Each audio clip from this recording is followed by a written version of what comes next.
এই নদী, কি হলো? তুমি আমার সঙ্গে এরকম করছো কেন? আমার কাছে আসো। আমার একা একা ঘুম আসে না। না, একদমই না। আমি তোমার কাছে যাব না। তোমার কাছে গেলেই তো আমি তোমার সঙ্গে উল্টাপাল্টা কাজ করা শুরু করবে। আর তখন আমার ঘুমের 12টা বেজে যাবে। তোমার কাছে গেলে তুমি আমাকে সারা রাত ঘুমাতে দাও না। আর আমি যদি সারা রাত ঘুমাতে না পারি তাহলে সকালবেলা অফিসে গিয়ে কাজ করব কি করে? আরে প্লিজ বউ আমার, তুমি আমার কাছে আসো। তোমাকে জড়িয়ে না ধরলে আমার ঘুম আসে না। তাহলে আমি কি করব বলো? বিয়ে করেছি তো বউকে জড়িয়ে ধরে ঘুমানোর জন্য। এখন যদি বউকে জড়িয়ে ধরে ঘুমাতে না পারি, তাহলে বিয়ে করে আমার লাভটা হলো কি? দেখো, এসব ফালতু কথা আমার সঙ্গে বলতে আসবে না। আমি লাভ লসের হিসাব করে তোমাকে বিয়ে করিনি। আমার বাবা বলেছিল তোমাকে বিয়ে করতে, তাই আমি তোমাকে বিয়ে করেছি। এখন যদি তুমি এইভাবে আমার সঙ্গে থাকতে পারো তাহলে থাকো, না থাকতে পারলে এখান থেকে চলে যাও। আমি তোমাকে জোর করে বেঁধে রাখবো না। তোমাকে জোর করে বেঁধে রাখার কোনো ইচ্ছে আমার নেই। আশা করি তুমি বুঝতে পেরেছো। আমি সবটা খুব ভালোভাবেই বুঝতে পেরেছি। আমি এটা খুব ভালোভাবেই বুঝতে পেরেছি। আমি যদি জোর করে তোমাকে কাছে টেনে না নিই, তাহলে তুমি কখনোই নিজের থেকে আমার কাছে আসবে না। তুমি নিজেকে সব সময় আমার থেকে দূরে দূরে রাখার চেষ্টা করবে। কিন্তু আমি তো তোমাকে ছাড়া থাকতে পারি না। তাই তোমাকে দূরে রাখা আমার পক্ষে সম্ভব নয়। নিজের বুকের সঙ্গে মিশিয়ে নিল। আর তখনই নদী নিজেকে ছাড়ানোর জন্য ছটফট করতে লাগলো, কিন্তু সে কোনোভাবেই রাকিবের সঙ্গে পেরে উঠল না। রাকিব তাকে নিজের বুকের সঙ্গে জড়িয়ে নিয়ে তার ঠোঁট দুটো নিজের দখলে নিয়ে নিল আর তার দুই হাত দিয়ে নদীকে নিজের সঙ্গে জোর করে চেপে ধরল। বেশ কিছুক্ষণ ঠোঁটে কিস করার পর রাকিব নদীর ঘাড়, গলায় আর সারা শরীরে কিস করতে লাগলো। আর এইদিকে রাকিবের ছোঁয়া পেয়ে নদী অনেকটাই উতলা হয়ে গেল। সে নিজেকে আর কোনোভাবেই কন্ট্রোল করতে পারছিল না। তার নিঃশ্বাস ভারী হয়ে আসছিল। আরে কি করছো তুমি? ছেড়ে দাও আমাকে, ছেড়ে দাও বলছি। আমি নিঃশ্বাস নিতে পারছি না, আমার কষ্ট হচ্ছে। প্লিজ ছেড়ে দাও আমাকে। উফ জান পাখি, প্লিজ এরকম করো না। আমি কি তোমাকে ছেড়ে দেওয়ার জন্য ধরেছি নাকি? আমি তোমাকে ছাড়বো না। আমি তোমার কাছ থেকে আমার ভালোবাসা আদায় করে নেব। আমি খুব ভালোভাবেই বুঝতে পেরেছি তুমি নিজে থেকে আমার কাছে ধরা দেবে না। আমার ভালোবাসা আমাকে তোমার কাছ থেকে আদায় করে নিতে হবে। এই কথা বলে রাকিব নদীকে নিজের আরও কাছে আর তার সারা শরীরে আরও আদর করতে লাগলো। একটা সময় নদী নিজেই নিজেকে রাকিবের কাছে সঁপে দিল। তারপর প্রায় ঘন্টাখানেক চলল তাদের প্রেমময়ী ভালোবাসার আদান প্রদান পর্ব। ঘন্টা খানেক পর রাকিব নদীর উপর থেকে নেমে পড়ল আর তাকে জড়িয়ে ধরে ঘুমিয়ে পড়ল। পরের দিন সকালবেলা ঘুম থেকে উঠেই দুজনে অফিসে যাওয়ার জন্য তৈরি হয়ে নিল। সকালে নাস্তা করে তারপর দুজনে বাসা থেকে বের হয়ে অফিসের উদ্দেশ্যে এসেই নদী নিজের কেবিনে চলে গেল। আর এইদিকে রাকিব নিজের কেবিনে আসা মাত্রই অফিসের পিয়ন এসে বলল, স্যার, আপনাকে নদী ম্যাডাম এক্ষুনি ওনার কেবিনে ডাকলেন। আরে এসব তুমি কি বলছো? এই তো সবেমাত্র তোমার ম্যাডাম আর আমি একসঙ্গে আসলাম। তাহলে এক্ষুনি কেন তোমার ম্যাডাম আমাকে নিজেই কেবিনে ডাকছেন? তার ওসব ব্যাপারে তো আমি কোনো কিছুই বলতে পারবো না, কারণ ম্যাডাম আমাকে ওসব ব্যাপারে কোনো কিছুই বলেননি। উনি শুধু বলেন আমি যেন আপনাকে বলে দিই আপনি ওনার কেবিনে গিয়ে ওনার সঙ্গে দেখা করেন। তাই আমি আপনাকে বলতে এলাম, আপনি কিন্তু তাড়াতাড়ি চলে যাবেন। তা না হলে তো জানুনই, ম্যাডাম আমাকে বকাবকি করবে, যে বলবে আমি আপনাকে কিছুই বলিনি। আচ্ছা ঠিক আছে, কোনো সমস্যা নেই, তুমি চলে যাও। আমি ম্যাডামের সঙ্গে দেখা করে নেব। আর হ্যাঁ, আমার জন্য 1 কাপ গরম কফি বানিয়ে দিও তো। আমার মাথাটা একটু ব্যথা করছে, কফি খেতে হবে। আচ্ছা স্যার, ঠিক আছে, কোনো সমস্যা নেই। সে না হয় আমি বানিয়ে দিচ্ছি, কিন্তু আপনি এক্ষুনি একবার নদী ম্যাডামের সাথে দেখা করে আসুন। তা না হলে কিন্তু আমাকে বকা খেতে হবে, এটা আমি আপনাকে বলে দিলাম। এই বলে পিয়ন সেখান থেকে বের হয়ে রাকিবের জন্য কফি আনতে চলে গেল। আর এইদিকে রাকিব ব্যাগটা ডেস্কে রেখে তারপর নদীর কেবিনে চলে গেল তার সঙ্গে দেখা করতে। নদী তখন নিজের চেয়ারে বসেছিল। রাকিবকে দেখে এসে বলতে লাগলো, কি ব্যাপার মিস্টার রাকিব? অফিসে বসের কেবিনে আসতে হলে তাকে সালাম দিতে হয়, তার সঙ্গে কৌশল বিনিময় করতে হয়। কিন্তু আপনি তো দেখছি ইদানিং সবকিছুই ভুলে যাচ্ছেন। খুবই বেয়াদবি করছেন। আরে নদী, তুমি আমার বিয়ে করা বউ। তোমার কেবিনে আসতে হলে আমাকে অনুমতি নিতে হবে কেন? মিস্টার রাকিব, আপনি হয়তো ভুলে যাচ্ছেন এটা আমার অফিস। এই অফিসের একমাত্র মালিক আমি, আর আপনি আমাদের অফিসের বেতনভুক্ত কর্মচারী। আরে নদী, তোমার কি মাথা খারাপ হয়ে গেছে নাকি? স্বামীর সঙ্গে কেউ এরকম আচরণ করে? স্বামীকে কেউ নাম ধরে ডাকে? যাই হোক, নাম ধরে ডাকলে সেটা না হয় ভালো কথা, কিন্তু তাই বলে তুমি আমার সঙ্গে এরকম আচরণ করবে নাকি?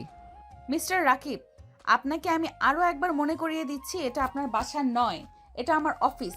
এখানে আমার কথা মতোই সব কিছু হবে।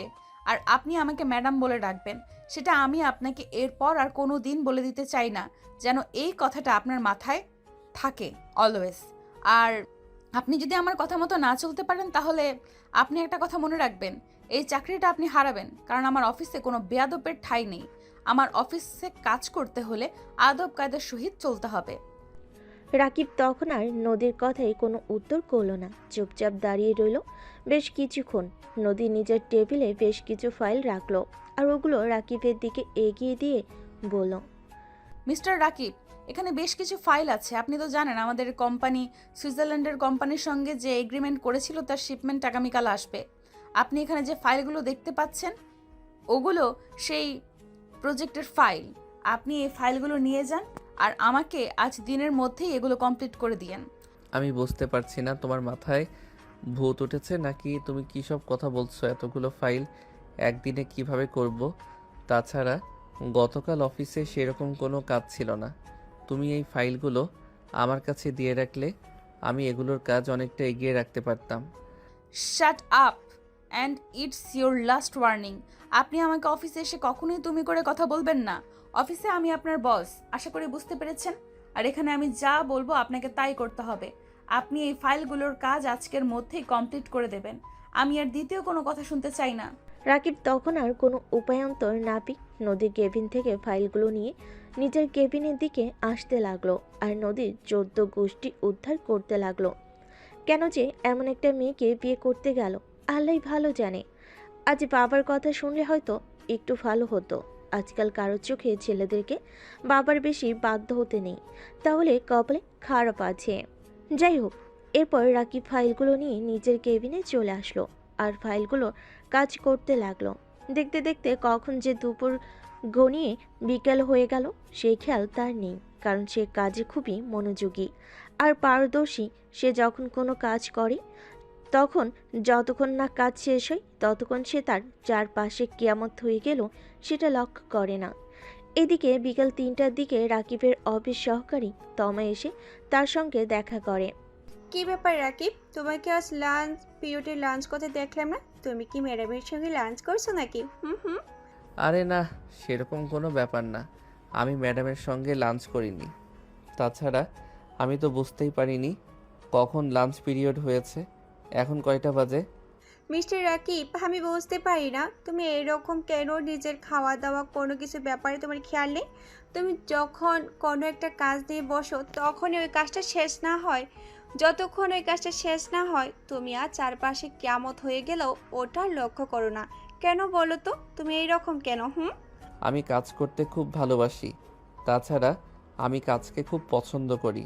আমি যখন কোনো কাজ করি তখন আমার মনে হয় ওই কাজটাকে মনোযোগ দিয়ে করা উচিত, যেন ওই কাজটায় কোনো সমস্যা না হয় আর কাজটা পারফেক্টলি হয়। তাই আমি কাজ করার সময় চারপাশে কোনো মনোযোগ দেই না। যাই হোক, কোনো সমস্যা নেই। আমার পেটে তেমন ক্ষুধা লাগেনি। পেটে যদি ক্ষুধা লাগতো তাহলে আমি বুঝতে পারতাম আর তখন খাবারটা খেয়ে নিতাম। যাই হোক, আপনি হঠাৎ আমার কেবিনে কেন? লাঞ্চ পিরিয়ডে যখন লাঞ্চ করার জন্য ক্যান্টিনে গেলাম তখন আপনাকে দেখতে পেলাম না, তাই আপনার সঙ্গে একবার দেখা করতে আসলাম। আপনার কাজ আবার ম্যাডাম কোনো কাজে ফাঁসিয়ে দিয়েছে কিনা সেটা দেখার জন্য। সেটা আবার বলতে হয় নাকি? আপনাদের ম্যাডাম তো সব সময় শুধু আমার পিছনে পড়েই থাকে। কেন যে এরকম করে সেটাই বুঝতে পারি না। মেয়েটা আমায় ভালোবাসে নাকি অবহেলা করে সেটাই এখনো বুঝে উঠতে পারলাম না। তাহলে একটা কাজ করুন, আপনি আপনার থেকে কিছু ফাইল আমাকে দিয়ে দিন, আমি এগুলো করে দিই। আজকে আমার সেই রকম কোনো কাজ নেই, আমি আপনাকে সাহায্য করতে পারবো, কোনো প্রবলেম হবে না। কিন্তু আপনি তো জানেনই আপনাদের ম্যাডাম কেমন। আমি যদি আমি যদি কিছু কাজ আপনাকে দিয়ে করিয়ে নেই তাহলে হয়তো আমার একটি সুবিধা হবে, কিন্তু সেটা যদি আপনাদের ম্যাডাম জানতে পারে তাহলে তো আমাকে খুবই বকাবকি করবে। আর কারো কথা শুনে আমার একদমই ভালো লাগে না। তাই একটু কষ্ট করে হলেও আমি সবগুলো কাজ ঠিক করে নেব। আপনার আমাকে কোনো সহযোগিতা করতে হবে না। আরে ভাই, আপনি কোনো চিন্তা করবেন না, ম্যাডাম কোনোভাবেই কোনো কিছু জানতে পারবে না। আমি খুব গোপনীয়তার সহিত আপনার কাজটা করে দিয়ে যাব, দেখবেন ম্যাডাম কোনো কিছুই বুঝতে পারবেন না। এই বলে তমা রাকিবের কাছ থেকে বেশ কিছু ফাইল নিয়ে নিজের কেবিনে চলে গেল। আর তারপর সেগুলোর কাজ শেষ করে চুপি চুপি রাকিবের কেবিনে আবার পৌঁছে দিল। তমা যখন ফাইলগুলো রাকিবের কাছে পৌঁছে দিয়ে রাকিবের কেবিন থেকে বের হতে যাবে, তখনই নদী সেখানে চলে আসে। আর নদী তমাকে দেখি চিৎকার করে বলে ওঠে, কি ব্যাপার মিসেস তমা, আপনি এখানে কি করতেছিলেন, কি করতে এসেছিলেন? আপনাকে না বলেছি আপনি যতক্ষণ অফিসে থাকবেন ততক্ষণ নিজের ক্যাবিনে থাকবেন, তাহলে অন্য কারোর সঙ্গে কথা বলবেন না? ম্যাডাম, আমি স্যারের সঙ্গে কথা বলতে আসিনি, ছোট্ট একটা হেল্প করার ছিল তাই আসলাম। আসলে আমি একটা কাজ বুঝতে পারতেছিলাম না, তাই স্যারকে বললাম আর উনি ওটা দেখিয়ে দিলেন। মিসেস তমা, আপনি হয়তো ভুলে গেছেন আমি এই অফিসের বস, আর আপনি আমার সামনে দাঁড়িয়ে কথা বলছেন। আপনি যদি কোনো কাজ বুঝতে না পারেন তাহলে আমি আপনাকে আপনার কাজ বুঝিয়ে দেব, কিন্তু তাই বলে আপনি রাকিবের সাথে কেন আসবেন? দেখুন ম্যাডাম, আপনার অফিসে চাকরি করি বলে যে আপনি আমার সঙ্গে যা তা আচরণ করবেন সেটা কিন্তু একদমই হবে না। আপনার অফিসে আমি এমনি এমনি কাজ করি না, আপনি আমাকে বেতন দেন, তার বিনিময়ে আমি কাজ করি, তাই আপনি আমার সঙ্গে খারাপ আচরণ করার চেষ্টাও করবেন না। আপনি যদি আমার সঙ্গে খারাপ আচরণ করেন তাহলে আমি কিন্তু আপনার অফিসের চাকরি ছেড়ে চলে যেতে দুবার চিন্তা করব না। তার একটাই মাত্র কারণ, নিজের যোগ্যতায় চাকরি করলে দুনিয়াতে চাকরির অভাব নেই। আমি যে কোনো জায়গায় যে কোনো পোস্টে চাকরি পেয়ে যাব। নদী তখন তমার সঙ্গে আর কোনো কথা বলল না। তমা সেখান থেকে সোজা নিজের কেবিনে চলে যায়। আর এইদিকে নদী রাকিবের কেবিনে প্রবেশ করি। রাকিব তখনও ফাইলে কাজ করছিল। রাকিব নদীকে দেখে উঠে যায় আর সালাম প্রদর্শন করে। আসসালামু আলাইকুম ম্যাডাম, গুড আফটারনুন। ওয়ালাইকুম আসসালাম, গুড আফটারনুন। যাই হোক মিস্টার রাকিব, আপনার কাজ কত দূর এগোলো? আজকে দিনের মধ্যে এই সবগুলো কাজ শেষ করতে পারবেন তো?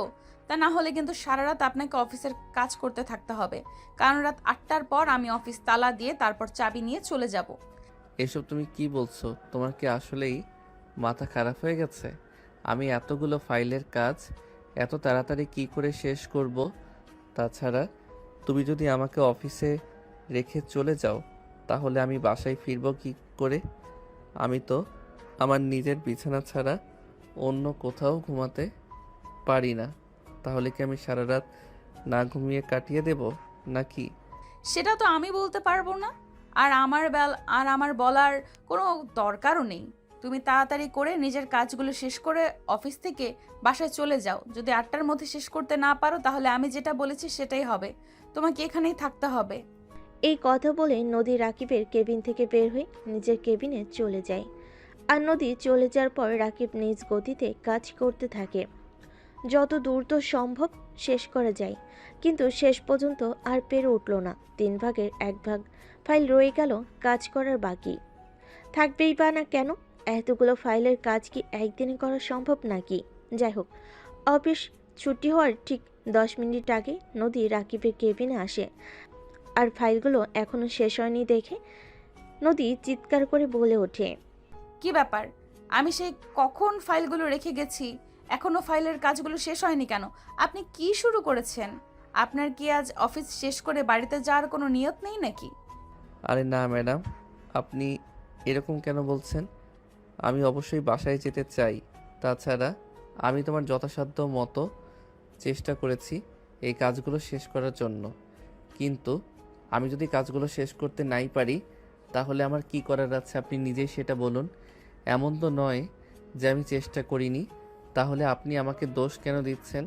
দেখুন, আমার মুখে মুখে তর্ক করা আমার একদমই পছন্দ নয়, তাই আমি আপনাকে বলে দিচ্ছি। আর সারা রাত আপনাকে এখানেই থাকতে হবে, আপনি বাসায় ফিরতে পারবেন না। আপনার কাজ শেষ হলে আপনি আমাকে একটা ফোন দেবেন, আমি ড্রাইভারকে পাঠিয়ে দেব, তারপর না হয় বাসায় চলে যাবেন।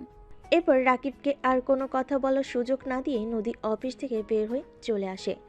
আর এইদিকে রাকিব নিজের কেবিনে বসে নিজের মাথার চুল ছিঁড়তে থাকে। আর পারবেই না কেন, নদী তার বিয়ে করাবো, আর সেখানে নদী তার সঙ্গে এরকম খারাপ আচরণ করে অলওয়েজ, এটা সে আর মেনে নিতে পারছে না। বেশ কিছুক্ষণ চুপ করে বসে থাকার পর সে আবার কাজে মন দিল। তার কাজ শেষ করতে করতে রাত 2টার মতো বেজে গেল। আর তখনই সে নদীর ফোনে ফোন দিল, কিন্তু নদীর ফোন সুইচ অফ বলছিল। নদী তো কখনোই ফোন সুইচ অফ করে না, তাহলে কি নদীর কোনো সমস্যা হয়েছে? এই কথা চিন্তা করতে করতে রাকিব তাদের বাড়ির কেয়ারটেকারের কাছে ফোন দিল। আর কেয়ারটেকারের কাছে ফোন দিয়ে জানতে পারল নদী অনেক আগেই ঘুমিয়ে পড়েছে।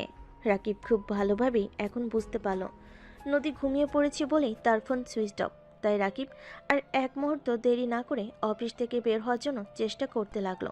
কিন্তু কি করে অফিস থেকে বের হবে? অফিস থেকে বের হয়েই বা কী করবে? অফিস থেকে তার বাসা অনেকটা দূরে, এখান থেকে হেঁটে হেঁটে যাওয়া একদমই সম্ভব নয়। তাই সে হতাশ মনে নিজের কেবিনে চলে গেল আর নিজের চেয়ারে বসে টেবিলের ওপর মাথা রেখে সেখানেই ঘুমিয়ে পড়ল। পরের দিন সকালবেলা নদীর ডাকে ঘুম ভাঙল। কি ব্যাপার মিস্টার রাকিব? আমি শুনলাম আপনি নাকি কাল রাতে আমাকে ফোন করেছিলেন অনেকবার, কিন্তু ফোন করার কোনো লাভ হয়নি, কারণ আপনি আমার সঙ্গে কথা বলতে পারেননি। আই এম সো সরি, আসলে আমি ঘুমিয়ে পড়েছিলাম। নদী, তুমি আমার সঙ্গে এরকম কেন করছো? বলো, তুমি আমার বিয়ে করা বউ, তার স্বামীর সঙ্গে এরকম করে বিশ্বাস করো? আমি এটা জীবনেও কোনোদিন দেখিনি, এই প্রথমবার তোমার কাছে দেখছি। প্লিজ তুমি আমার সঙ্গে এরকম করো না।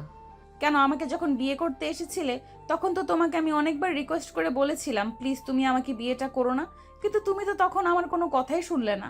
তাহলে এখন কেন তুমি আমার অত্যাচার সহ্য করতে পারছো না? তাহলে তুমি আমাকে ডিভোর্স দিয়ে দাও, তাহলে তুমি আমার কাছ থেকে মুক্তি পাবে। নয়তো সারা জীবন তোমাকে এইভাবেই জ্বলে পুড়ে মরতে হবে।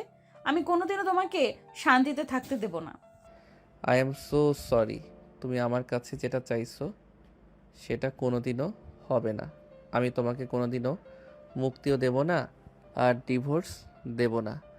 তোমাকে আমার কাছেই থাকতে হবে।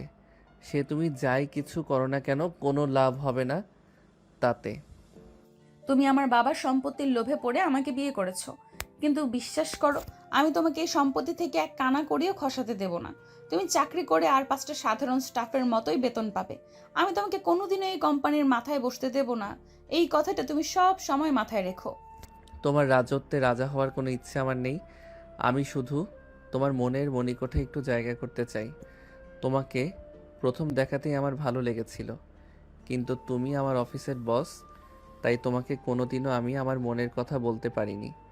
কিন্তু তোমার বাবা সত্যি খুব অসাধারণ একজন প্রতিভাবান সম্পন্ন মানুষ। তিনি ঠিকই বুঝতে পেরেছিলেন আমি তোমাকে ভালোবাসি, তাই তো তিনি তোমাকে আমার হাতে তুলে দিলেন। যাই হোক, তুমি আমাকে এখন ভালোবাসো না, তবে তাতে কোনো আপত্তি নেই আমার। আমি আল্লাহর উপর ভরসা রাখি। আমি বিশ্বাস করি কোনো একদিন এমন হবে যে তুমি নিজের থেকে আমাকে ভালোবাসবে। শুধু ভুল হবে, তুমি আমাকে পাগলের মতো ভালোবাসবে। এটা তোমার কল্পনার অতীত, এটা কোনোদিনও বাস্তব হবে না। তাই এসব ফালতু চিন্তা মাথা থেকে ঝেড়ে ফেলে দাও, এটাই তোমার জন্য ভালো হবে। আর একটা কথা তোমাকে বলে রাখি, তুমি যাই কিছু করো না কেন কখনোই আমার পারফেক্ট স্বামী হতে পারবে না। তুমি তো আমার সঙ্গে জোর করে শারীরিক সম্পর্ক করতে পারবে, কিন্তু আমার মন সেটা তো জোর করে দখল করতে পারবে না। আমি আমার বয়ফ্রেন্ড নিলয়ের সঙ্গে কথা বলেছি, সে কিছুদিনের মধ্যেই বাংলাদেশে ফিরে আসবে, আর তারপর আমরা দুজন বিয়ে করে নেব। সেটা তুমি কখনোই করতে পারবে না। বাংলাদেশে একটা ছেলে 2টা বিয়ে করার নিয়ম আছে, কিন্তু একটা মেয়ের একজন স্বামী বর্তমান থাকা অবস্থায় আরেকজন স্বামীকে বিয়ে করার কোনো নিয়ম নেই। পূরণ হবে না। তোমাকে আমার কাছে থাকতে হবে এবং আমার হয়েই থাকতে হবে। এই কথা শুনি নদী তখন আর কোনো কথা না বলে নিজের কেবিনে চলে যায়। এদিকে সাগর তার কেবিনে ওয়াশরুমে চলে যায় আর সেখান থেকে ফ্রেশ হয়ে এসে ক্যান্টিনে গিয়ে কিছু খাবার খেয়ে নেয়। তারপর আবার নিজের কেবিনে আসে আর ফাইলগুলো নিয়ে নদীর কেবিনে চলে যায়, আর সবগুলো ফাইল নদীর হাতে বুঝিয়ে দিয়ে নিজের কেবিনে চলে আসে। তখনই তার মা তাকে ফোন দেয়। কি রে বাবা, কেমন আছিস? এই তো আম্মু, আলহামদুলিল্লাহ, আল্লাহর অশেষ রহমতে ভালোই আছি। তুমি কেমন আছো আর দিয়া কেমন আছে? এই তো আল্লাহর রহমতে ভালোই আছি। আসলে বাবা তোকে একটা কথা বলার জন্য ফোন করেছিলাম। দিয়ার তো আগামী পরশুদিন থেকে ভার্সিটির এক্সাম শুরু হতে চলছে। তাই তার কিছু টাকা লাগবে। আচ্ছা আম্মু, ঠিক আছে, কোনো সমস্যা নেই। তুমি দিয়াকে বলো একটি বিকাশ নাম্বার দিতে, আমি টাকা পাঠিয়ে দেব। টাকা আমার কাছে আছে। তোমার শরীরের কি অবস্থা? তোমার হাঁটুর ব্যথা এখন কিছুটা কমেছে কি? আলহামদুলিল্লাহ বাবা, আগে থেকে অনেকটাই কমে গেছে। তোর শরীর কেমন আছে? খাওয়া দাওয়া ঠিক মতো করছিস তো? বৌমা কেমন আছে? এই তো আলহামদুলিল্লাহ, সব কিছুই ঠিকঠাক। আর তোমার বৌমার কথা কি বলবো, সে তো এক কথায় অতুলনীয়, যার কোনো তুলনা হয় না।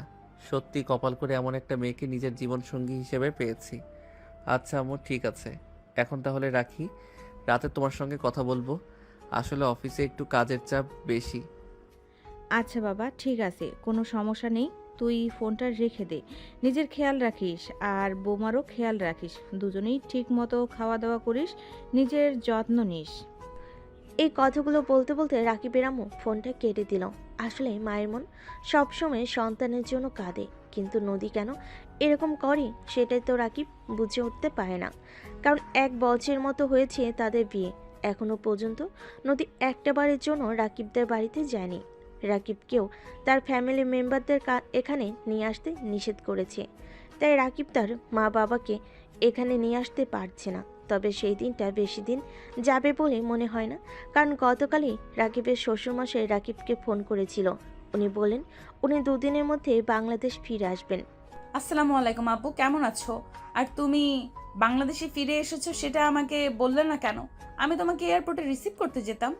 তুমি অবশ্যই কাজ নিয়ে অনেক বেশি ব্যস্ত থাকো, তাই তোমাকে কোনো কিছু বলা হয়ে ওঠেনি। যাই হোক, তুমি কেমন আছো আর অফিস কেমন চলছে? এই তো আব্বু, আলহামদুলিল্লাহ সবকিছু ভালোই চলছে। তোমার কি অবস্থা? আর যুক্তরাষ্ট্রের ব্যবসার খবর কি? আলহামদুলিল্লাহ সব কিছু ঠিকঠাক চলছে। যাই হোক, রাকিব কোথায়? রাকিবকে তো দেখতে পাচ্ছি না। অফিসের কাজে ব্যস্ত আছে। আসলে অফিসের কাজের চাপ তো একটু বেশি, আমি একা একা সামাল দিতে পারছি না, তাই ওকে বলেছিলাম অফিসে যেতে। এসব তুমি কি বলছো? ও আমাদের বাড়ির জামাই, ও অফিসে গিয়ে কাজ করছে, তাও আবার তুমি ওকে অফিসে রেখে চলে এসেছো? এগুলো আমি কি শুনছি নদী? আমি তো তোমার কাছ থেকে কখনো এগুলো আশা করি না। আমি কি করব তুমি বলো না? একা একা যদি অফিস সামলাতে না পারি আর অফিস সামলানোর মতো পারফেক্ট কাউকে খুঁজে না পাই, তাহলে রাকিবকে দিয়ে একটু কাজ করিয়ে নিলে ক্ষতি কোথায়? তাছাড়া সে তো সারাদিন একা একা বাসায় বসেই থাকে। তাছাড়াও তো একটা মানুষ একটু প্রশান্তির দরকার আছে। অফিসে গেলে মানুষজনের সঙ্গে কথা বললে ভালো লাগবে, একটু কাজ করলে শরীর মন দুটোই ভালো থাকবে। হ্যাঁ, সেটা ঠিক আছে। তার জন্য তুমি তাকে মাঝে মধ্যে ঘুরতে নিয়ে যেতে পারো। তাই বলে তুমি অফিসে কাজ করাবে? হ্যাঁ, এটা ঠিক আছে। সারাদিন বাসায় বসে বসে থাকলে বোর লাগবে। তার জন্য আমি তোমাকে বলে গিয়েছিলাম তুমি ওকে মাঝে মধ্যে ঘুরতে নিয়ে যাবে, কিন্তু তুমি সেটা না করে তাকে দিয়ে অফিসের কাজ করাচ্ছ। এতে ক্ষতির কি আছে আব্বু? আমি তো সেটাই বুঝতে পারছি না। সে যদি অফিসের কাজ করে, তাহলে আমি ওই পোস্টে যে মানুষটাকে রাখতাম তাকে তো অন্তত মাসে আমার 20 থেকে 25 হাজার টাকা বেতন দিতে হতো। আমি না হয় সেই টাকাটা তাকে দিয়ে দেব। ছি ছি ছি নদী, তুমি এরকম মানসিকতার? এটা আমি ভাবতেই অবাক লাগছে। তুমি আমার মেয়ে, এটা তো আমি ভাবতেই পারছি না। তুমি তোমার নিজের স্বামীকে অফিসের কর্মচারী হিসেবে রাখতে চাইছো? তোমার চিন্তা ভাবনা এত নিচু কেন বলো? আব্বু, এখানে চিন্তা ভাবনার কি হলো? আমি তো সেটাই বুঝতে পারছি না। আমি তো শুধুমাত্র তোমাকে এটাই বললাম যে সাগরকে 20 থেকে 25 হাজার টাকা মাসে দিয়ে দেব, তাহলেই তো হয়। তাছাড়া তুমি তো জানোই ওর ফ্যামিলির আর্থিক অবস্থা ভালো নয়। সে আমাদের বাসায় ফ্রিতে থাকছে, খাচ্ছে। তারপর যদি 20-25 হাজার টাকা প্রতি মাসে তার বাড়িতে পাঠায়, তাহলে তো কোনো ঝামেলাই থাকে না। তার মা আর তার বোন খুব ভালোভাবেই চলে যেতে পারবে। আমার সমস্যাটা সেখানে, কারণ আমি তোমাকে বলেছিলাম তুমি রাকিবকে নিয়ে একবার ওদের বাড়ি যাবে। রাকিবের বোন ভার্সিটিতে পড়াশোনা করে, তার বোন ও তার মাকে আমাদের বাড়িতে নিয়ে আসবে, তারা আমাদের এখানে থাকবে। তাছাড়া আমাদের এই বিশাল বড় বাড়ি, সারাদিন এই বাড়িতে একটাও মানুষ থাকে না। ওরা আমাদের বাড়িতে থাকলে আমাদের খুব ভালো লাগতো, কিন্তু তুমি সেটা না করে উল্টো কাজ করছো। এটা আমি তোমার কাছ থেকে কোনোদিন আশা করিনি। ওরা এসে কেন আমাদের বাড়িতে থাকবে? তাছাড়া গ্রামের মানুষ শহরে এসে থাকতে পারে না, তাই আমি এইসব কথা ওদেরকে বলিনি। তাছাড়া রাকিব যদি জানতে পারে তুমি এই কথা বলেছো, তাহলে কালকে গিয়ে ওর মা আর বোনকে এখানে নিয়ে আসবে। আমি বাড়তি মানুষের ঝামেলা পোহাতে চাই না। তাছাড়া শহরের বাড়িতে 2টা মানুষের খরচ কত সেটা তুমি খুব ভালো করেই জানো। কথাটা বলা মাত্রই তার বাবা গিয়ে তার গালে ঠাস ঠাস করে 2টা জ্বর বসিয়ে দিতে লাগলো। ছি নদী, তুমি এতটা নিচু? টাকা পয়সা আর সম্পত্তি কিন্তু তোমার কামাই নাই। সব কিছু আমি অনেক কষ্ট করে উপার্জন করছি। তাই এগুলোর উপর এখনও তোমার অধিকার হয়ে ওঠেনি। আমি যেদিন এই সব কিছু তোমার নামে করে দিব, কিংবা যেদিন আমি মরে যাব, সেদিন থেকে তোমার এসব কিছুর উপর অধিকার হবে। তার আগে কেন তুমি অধিকার বলানো শুরু করে দিয়েছো? আমি যেটা বলেছি সেটাই হবে। কালকে তুমি রাকিবকে নিয়ে ওদের গ্রামের বাড়িতে যাবে, ওর মা আর বোনকে এখানে নিয়ে আসবে। নদী তখন তার আব্বুর কথায় কোনো উত্তর না দিয়ে নিজের রুমে চলে যায়। কারণ তার আব্বুর কথার উত্তর দেওয়া তার জন্য মোটেও ভালো হবে না। কারণ সে যদি এই মুহূর্তে তার আব্বুর সঙ্গে মুখোমুখি তর্ক করে, তাহলে তার আব্বু আরও প্রচণ্ড পরিমাণ ক্ষেপে যাবে। আর তার আব্বু যদি ক্ষেপে যায়, তাহলে কি হবে সেটা সে খুব ভালো করেই জানে। তাই এই মুহূর্তে তার উচিত তার আব্বুর সঙ্গে কোনো কথা না বলে চুপচাপ থাকা। নদী নিজের রুমে চলে যায় আর আগে ফুসফুস করতে করতে চিন্তাভাবনা করতে থাকে। যেভাবে হোক রাকিবের মা আর বোনকে এখানে নিয়ে আসা যাবে না। এমনিতেই রাকিব একটা উটকো ঝামেলা এখানে সে পড়ে আছে। এরপর যদি আবার তার মা বোন এখানে চলে আসে, তাহলে তো আরও বড় একটা ঝামেলা হয়ে যাবে। এটা কোনোভাবেই করতে দেওয়া যাবে না। সেদিন রাকিব অফিস শেষ করে বাসায় আসতে আসতে রাত 10টার মতো বেজে গেল। এদিকে তার শ্বশুরমশাই কাজের মেয়েকে দিয়ে রাকিবের পছন্দ মতো অনেকগুলো খাবার রান্না করে ডাইনিং টেবিলে বসে অপেক্ষা করতে লাগলো। রাত 10টার পর রাকিব বাসে এসে কলিং বেল চাপ দিতে তার শ্বশুরমশাই গিয়ে দরজা খুলে দেয়। রাকিব তার শ্বশুরমশাইকে দেখতে পেয়ে রাকিব তার শ্বশুরমশাইকে পা ছুঁয়ে সালাম করে। তার শ্বশুরমশাই মাথায় হাত রেখে বলতে থাকে, কেমন আছেন বাবা? এই তো আলহামদুলিল্লাহ বাবা, আল্লাহর রহমতে এখনো পর্যন্ত সুস্থই আছি। তবে বেশি দিন সুস্থ থাকতে পারবো বলে মনে হয় না। যাই হোক, তুমি কেমন আছো? তোমার অবস্থা কি?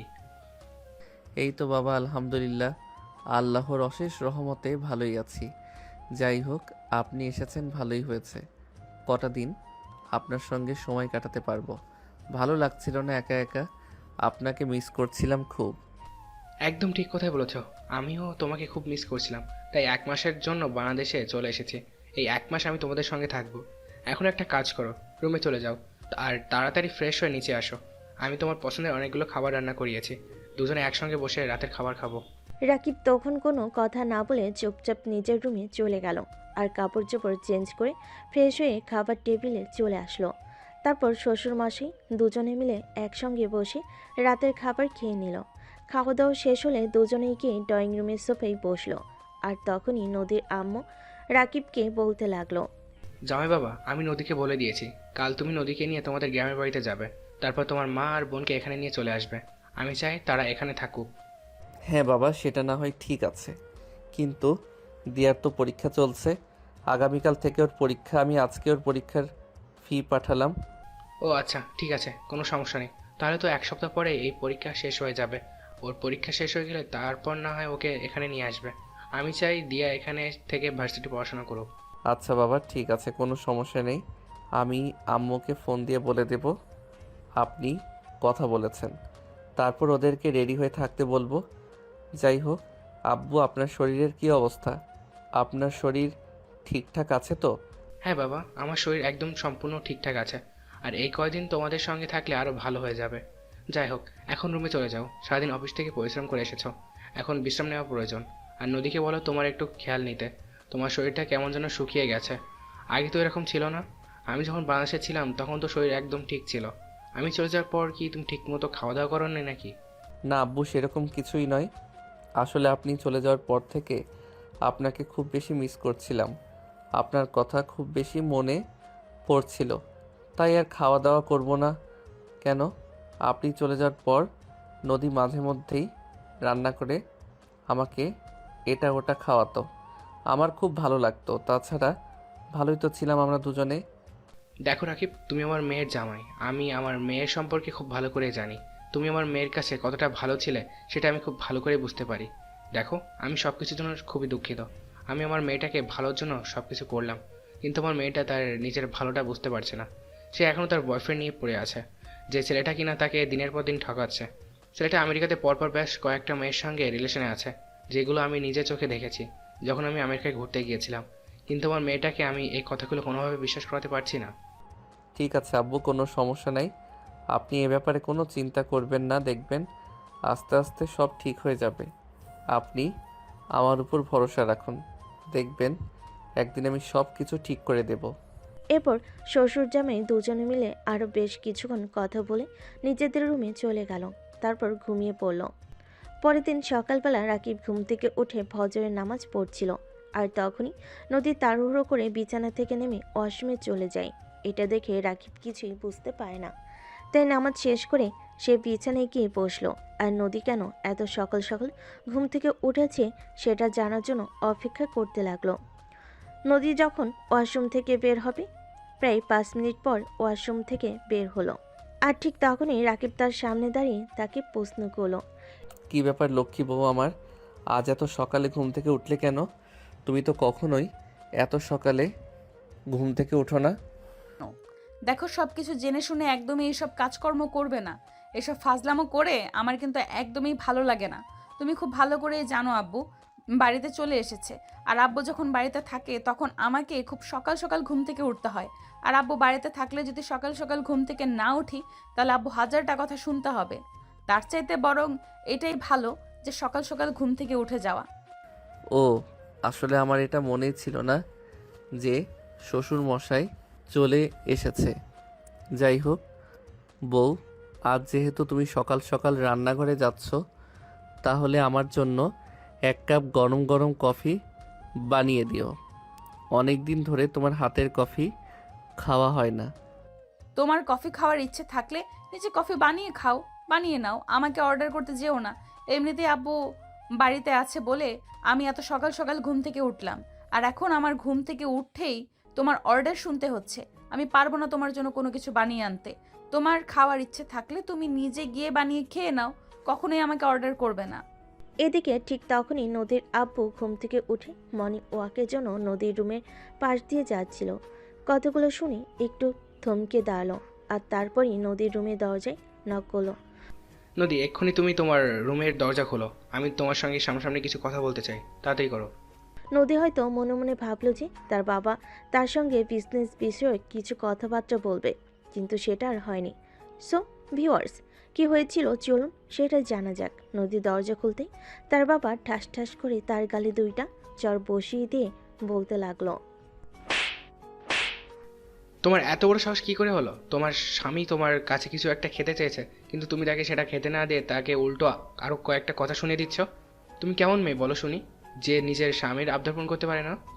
আব্বু, আপনি ভুল শুনেছেন, আমাদের মধ্যে সেরকম কিছুই হয়নি। তুমি চুপ করো, আমরা বাবা মেয়ে কথা বলছি, আমাদের মাঝখানে কথা বলতে আসবে না। আমি খুব ভালো করে জানি সে তোমাকে সহ্য করতে পারে না, কিন্তু তাই বলে তোমার সঙ্গে এরকম আচরণ করবে সে? কেন এটা বারবার ভুলে যায় সে তোমার বিয়ে করা বউ, আর তুমি তার স্বামী। তোমার কথা মেনে চলা তার কর্তব্য। মানি না আমি এই কর্তব্য। তোমাদেরকে কতবার বলেছি আমি এই ছেলেটাকে নিজের জামাই হিসেবে মেনে নিতে পারছি না, যে কিনা আমার চাইতে বয়সে ছোট। আমি সোসাইটির সামনে তাকে নিয়ে দাঁড়াতে পারি না। আমার বন্ধু মহলে সবাই তাকে নিয়ে হাসাহাসি করে। আমি এগুলো সহ্য করতে পারছি না। আমি এই সম্পর্ক থেকে মুক্তি চাই। দেখো নদী, এখন কিন্তু একদম বেশি বাড়াবাড়ি হয়ে যাচ্ছে। আমি কিন্তু এটা কখনোই তোমার কাছ থেকে আশা করি না। আমি চাইবো তুমি নিজেকে শুধরে নাও, আর কখনো এসব বেয়াদবি মার্কার কথা না বলো। আচ্ছা, তোমার থেকে বয়সে ছোট, কিন্তু কি হয়েছে? তাছাড়া তার সঙ্গে তোমার বয়সের ডিফারেন্স খুব বেশি নয়। তোমার চাইতে মাত্র 2 বছরের ছোট রাখি। আর বর্তমান সমাজে এটা কোনো বিষয় নয়। আর কোন সোসাইটির কথা বলছো? তোমার এই সোসাইটি কি তোমাকে 2টা পয়সা দিয়ে চালাবে, নাকি একবেলা খাওয়াবে? কোনটা করবে বলো? আব্বু, আমি বুঝতে পারছি না তুমি বারবার কেন আমার সঙ্গে এরকম করছো। বাইরের একটা ছেলের জন্য তুমি আমার গায়ে হাত তুলছো বারবার, কিন্তু কেন এমনটা করছো তুমি আমার সঙ্গে? চুপ কর বেয়াদব মেয়ে, কাকে তুমি বাইরের ছেলে বলছো? সে তোমার স্বামী, তার সঙ্গে তোমার বিয়ে হয়ে গেছে। তাহলে তুমি তাকে বাইরের ছেলে কেন বলছো? যাকে তুমি সম্মান দিতে পারো না তাকে তুমি এভাবে অবহেলা করবে? আজকের পর থেকে যদি কখনো আমার চোখে এটা ধরা পড়ে যে তুমি তার সঙ্গে অসভ্যের মতো আচরণ করছো, তাহলে একটা কথা মনে রেখো, আমার সাথে খারাপ কিন্তু কেউ হবে না। আমি হয়তো এটাও ভুলে যাব যে তুমি আমার নিজের মেয়ে। নদী তখন কোনো কথা না বলে চুপচাপ কান্না করতে করতে সেখান থেকে চলে গেল। তখন সে আর রান্নাঘরে না গিয়ে বাগানে চলে আসলো। বাগানে একটা চেয়ারে বসে রইল, আর এদিকে রাকিব নদীকে সারা বাড়ি তন্ন তন্ন করে খুঁজে পেল, কিন্তু কোথাও খুঁজে পেল না। অবশেষে সে বাগানে চলে আসলো, আর বাগানে সে দেখতে পেল মন খারাপ করে বসে আছে। তাই রাকিব নদীর পাশে গিয়ে বসলো, আর নদীর কাঁধে হাত রেখে বলতে লাগলো। প্লিজ তুমি মন খারাপ করো না আব্বু, প্লিজ তুমি মন খারাপ করো না। আব্বু যা বলেছে তার জন্য আমি তোমাকে সরি বলছি। প্লিজ তুমি বাসায় ফিরে চলো, আমি তোমার কাছে আর কখনোই স্বামীর অধিকার চাইবো না, জোর করে তোমার সঙ্গে কোনো কিছুই করব না। আমি বুঝতে পেরেছি তুমি আমায় ভালোবাসো না। এই হারামজাদা, তুই যখন সবকিছু বুঝতে পারছিস তাহলে এখানে হাবলার মতো পড়ে আছিস কেন?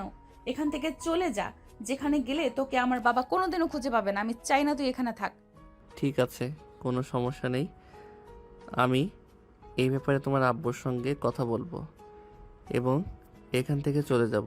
তুমি কোনো চিন্তা করো না।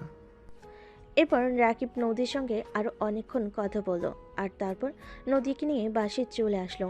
আর এদিকে দেখতে দেখতে বেশ কয়েকদিন চলে গেল। ইতিমধ্যে রাকিবের বোনের পরীক্ষাও শেষ হয়ে গেছে। তাই সেদিন নদীর আপু রাকিবকে নিজের রুমে ডেকে পাঠালেন আর বললেন, রাকিব, দিয়ার পরীক্ষা মনে হয় এতদিনে শেষ হয়ে গেছে, তাই আমি ঠিক করেছি আগামীকালকে তুমি, আমি আর নদী, আমরা তিনজনে তোমাদের গ্রামের বাড়িতে যাব।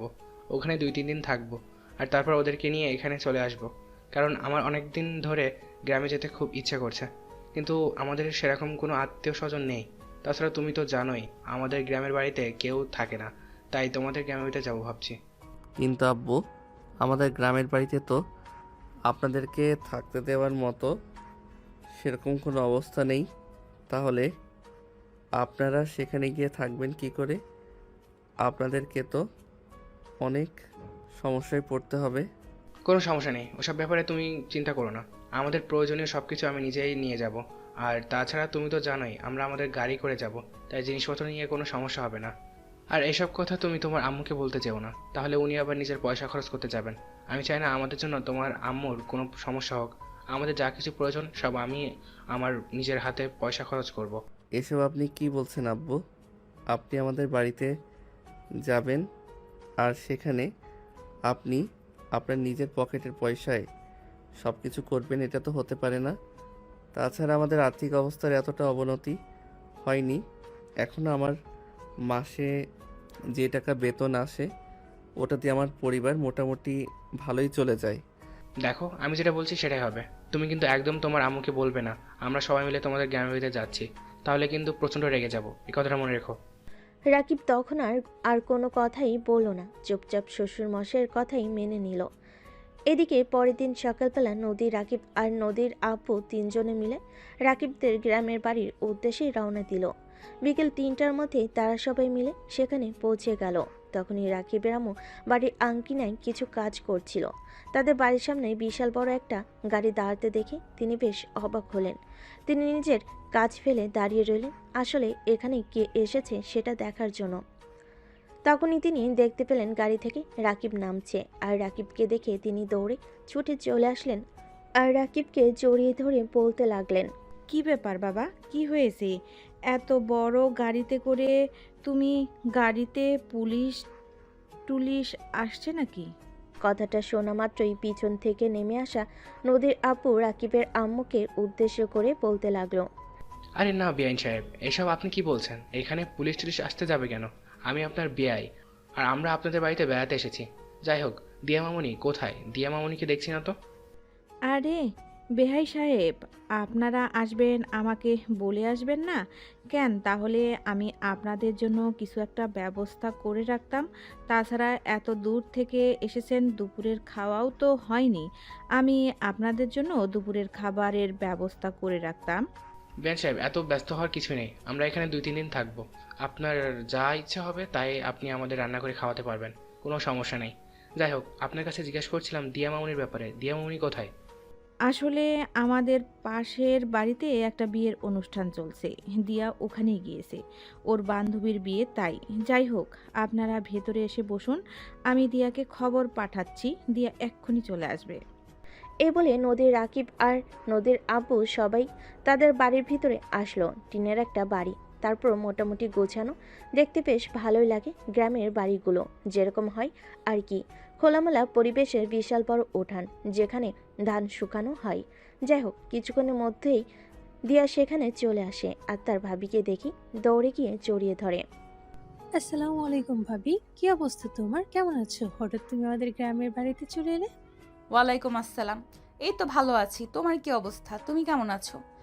এতক্ষণ তো শুধু ভালো ছিলাম, এখন তোমাদের দেখে আরো বেশি ভালো হয়ে গেছি জানো। পাশের বাড়িতে আমার এক বান্ধবীর বিয়ে হচ্ছে, আচ্ছা গায়ে হলুদ, কাল বর আসবে। তুমি যাবে আমার সাথে বিয়ের অনুষ্ঠানে? আরে না, এসব গ্রামের বিয়েটি আমার একদম ভালো লাগে না। আমি শহরের পরিবেশে বড় হয়েছি। শহরের অনুষ্ঠানগুলো ছাড়া গ্রামের অনুষ্ঠানগুলো আমার একদমই ভালো লাগে না। তাছাড়া গ্রামের আনকালচার সব মানুষ, ওরা কি করে না করে তার কিন্তু কোনো ঠিক ঠিকানা নেই। নদী, এসব তুমি কি বলছো? তুমি গ্রামের কালচারকে অপমান করতে পারো না। তুমি কিন্তু একটা কথা ভুলে যাচ্ছ, তোমার জন্ম কিন্তু গ্রামে হয়েছিল। তারপর আমি ব্যবসার সুবাদে তোমাকে আর তোমার আম্মুকে নিয়ে শহরে গিয়েছিলাম। তাই গ্রামের সংস্কৃতিকে তুমি অপমান করতে পারো না। আমি অপমান কোথায় করলাম? যেটা সত্য সেটাই বললাম। গ্রামের কালচার আমার একদমই ভালো লাগে না, এখানে থাকতেও ভালো লাগে না।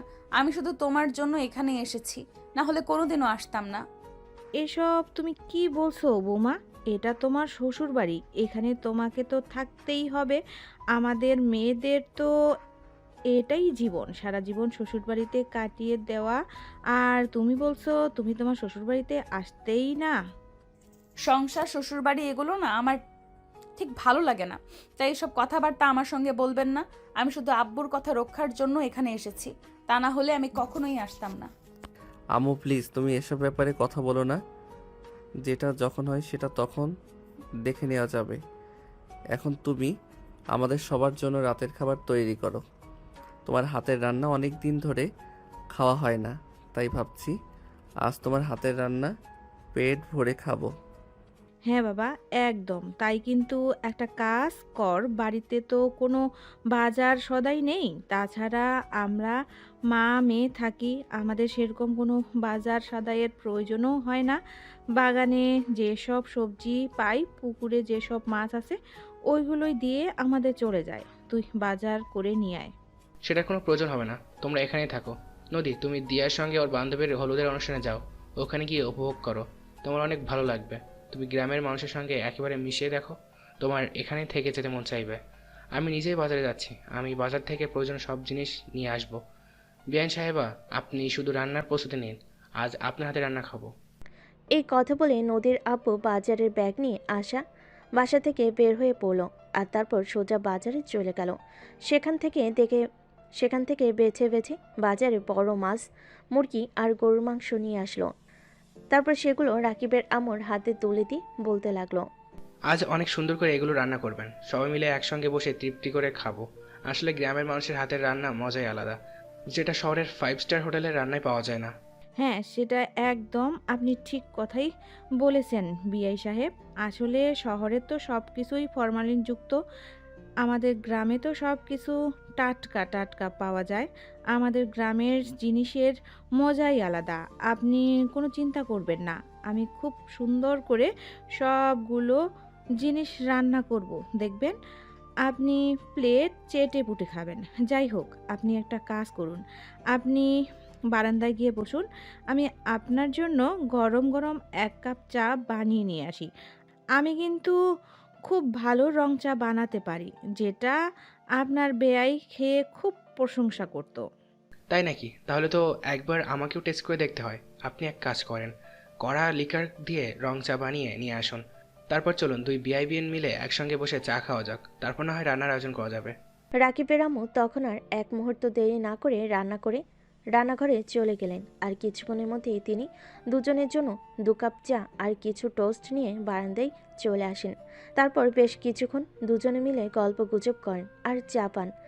অপরদিকে রাকিব, দিয়া আর নদী এসেছে দিয়ার বান্ধবীর বিয়েতে। দিয়া রাকিব তো অনেক আনন্দ করছে, কিন্তু নদী এসবে অনেক বিরক্ত ফিল করছে। তার এসব একদম ভালো লাগছে না। গান বাজনা, হই হুল্লোড়, চিৎকার। আর তখনই দিয়ার একটা বান্ধবী এসে নদীর গালে হলুদ লাগিয়ে দেয়। এটা দেখে তো নদী প্রচণ্ড পরিমাণ খেপে গিয়ে বলতে থাকে, এগুলো কোন ধরনের অসভ্যতা? তুমি আমার গায়ে হলুদ লাগালে কেন? আরে ভাবি, তুমি এমন রেগে যাচ্ছ কেন? তুমি দিয়ার ভাবি, আমাদেরও ভাবি হও, তাই তোমার সঙ্গে একটু রং করে সে কথা কইলা, তাই বলে তুমি এভাবে খেপে যাবে? দেখো, এসব রং রসিকতা আমার একদমই পছন্দ নয়। এক্ষুনি আমাকে টিস্যু এনে দাও, এটা মুছতে হবে, তা না হলে আবার আমার স্কিনে দাগ পড়ে যাবে। আমি আবার আমার স্কিনের ব্যাপারে যথেষ্ট কেয়ারফুল। নদীর এরকম ব্যবহারে উপস্থিত সবাই অনেকটা অবাক হয়ে গেল। নদী কেন এরকমটা করলো? তখন রাকিব নদীকে এক পাশে ডেকে নিয়ে এসে বলল, এটা তুমি কি করলে বলো? এখানে গ্রামের সবাই এরকমই করে, বিয়েতে সবাই অনেক আনন্দ উল্লাস করে, না হয় ভুল করে তোমার গালে একটু হলুদ লাগিয়ে দিয়েছে, তাই বলে তুমি এরকম আচরণ করবে? ভুল? কিসের ভুল? আমার গায়ে হলুদ লাগাবে কেন? আমি কি এখানে হলুদ লাগাতে এসেছি নাকি? আমি বুঝতে পারছি না এগুলো কোন ধরনের ব্যবহার। আমাদের গ্রামের মানুষ সবাই এরকম সবার সঙ্গে মিশতে পছন্দ করে, তাই বলে তুমি এরকম করবে নাকি? তুমি এক্ষুনি ওই মেয়েটাকে গিয়ে সরি বলবে, তা না হলে কিন্তু খুব খারাপ হয়ে যাবে। তুমি কি খারাপ করবে আমি সেটাই দেখতে চাই। তুমি আমার সঙ্গে কি করতে পারো? আমি ওই মেয়েটাকে কখনোই সরি বলবো না। মেয়েটা আমার সঙ্গে বেয়াদবি করেছে, তার উপর আমি আবার গিয়ে ওকে সরি বলবো? কখনো এটা আমার পক্ষে সম্ভব নয়। তোমার যদি সরি বলার প্রয়োজন হয় তাহলে তুমি নিজেকে সরি বলতে পারো, আমি কখনোই সরি বলবো না। নদী, এখন কিন্তু একদম বেশি বাড়াবাড়ি হয়ে যাচ্ছে। আমি কিন্তু তোমার আব্বুর সঙ্গে সব কিছু বলে দেব, তারপর কিন্তু তুমি বুঝতে পারবে তোমার সঙ্গে কি হয়। তাই আমি যেটা বলছি তুমি সেটাই করো। তুমি এক্ষুনি রিমিকে গিয়ে সরি বলবে। সে আমার বোনের বান্ধবী, সে তোমার সঙ্গে একটু মজা করে না হয় হলুদ লাগিয়ে দিয়েছে, তাই বলে তুমি তার সঙ্গে এরকম আচরণ কখনোই করতে পারো না। ও তাই বলছি, এখন তোমার কাছে আমাকে শিখতে হবে আমি কার সঙ্গে কেমন আচরণ করব? দেখো, আমি তোমাকে স্পষ্ট ভাষায় জানিয়ে দিয়েছি আমি এই মেয়েটাকে সরি বলবো না, মানে বলবো না। এভাবে কথা কাটাকাটি হচ্ছিল তাদের দুজনের মধ্যে। আর তখনই রিমি এসে সেখানে উপস্থিত হয় আর সে রাকিবকে উদ্দেশ্য করে বলতে থাকে। আরে ভাইয়া, কি হচ্ছে এসব? আমি তো সেটাই বুঝতে পারছি না। আমি না হয় ভুল করে ভাবির গায়ে একটু হলুদ লাগিয়ে দিয়েছি। ভাবি সেটা বুঝতে না পেরে হয়তো একটু রেগে গিয়েছে। তাই বলে তুমি ভাবির সঙ্গে এভাবে ঝগড়া করবে নাকি? বাদ দাও তো এসব। তোমরা দুজনেই চলো আমাদের সঙ্গে। কাকিমা তোমাদের কথা শুনে তোমাদের জন্য নাস্তার ব্যবস্থা করেছে। আসো আমার সঙ্গে, নাস্তা করবে। আমি যার বাড়িতে খাবার খেতে পারি না। আমি কোনো খাবার খাবো না রাকিব।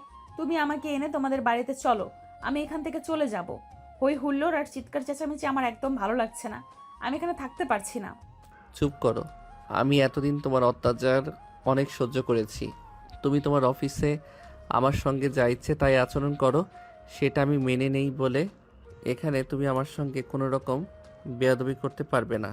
আর যদি তুমি কোনো রকম বেয়াদবি করো তাহলে তার ফল কিন্তু তোমাকে ভোগ করতে হবে, এটা আমি তোমাকে বলে দিলাম। আর হ্যাঁ, এখানে সবাই আমার ভাই বোন, কারোর সঙ্গে কোনো খারাপ আচরণ করারও চেষ্টা করবে না, তাহলে কিন্তু আমার চাইতে খারাপ কেউ হবে না, এটা তুমি মাথায় রেখো। ও তাই? তার মানে তুমি এটা ভুলে যাচ্ছ যে এখান থেকে কিন্তু 2-3 দিন পর তোমাকে ফেরত যেতে হবে, আর সেই শেষমেশ আমার অফিসে তোমাকে কাজ করতে হবে। তারপর তোমার সঙ্গে আমি কি করব সেটা একবার ভেবে দেখো।